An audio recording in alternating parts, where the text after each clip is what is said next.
mesdames et messieurs, les journalistes, je vous présente Bagdad Djilali Difalia.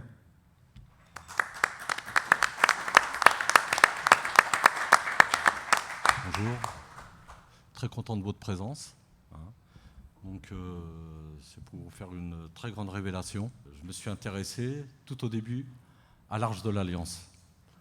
J'ai commencé mes investigations dès les années 77, les années 80.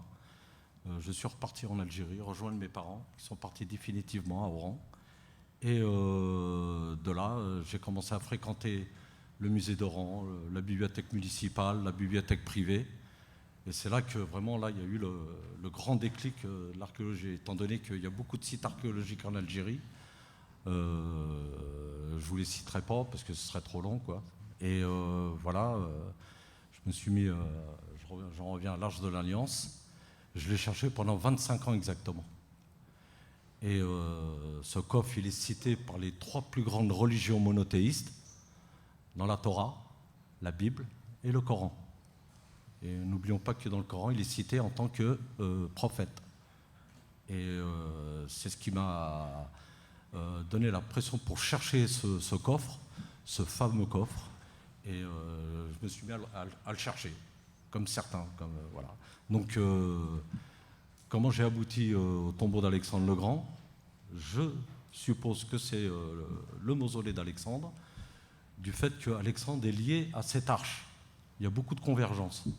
En fait, quand il a libéré l'Égypte, sous le joug de Darius, étant donné que c'était un royaume achémite, qui était l'empire de Darius, et les Égyptiens ont été ont beaucoup souffert de ce roi.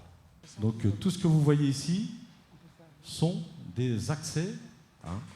Il y a plusieurs accès qui n'ont pas été excavés pour accéder au tombeau dans cette nécropole royale. Au milieu, on accède à une petite niche où se trouve le sarcophage du roi des rois. Voilà. Sur le moment, croyez-moi, quand vous voyez un trésor comme ça, c'est indescriptible. Je ne peux pas vous décrire l'émotion.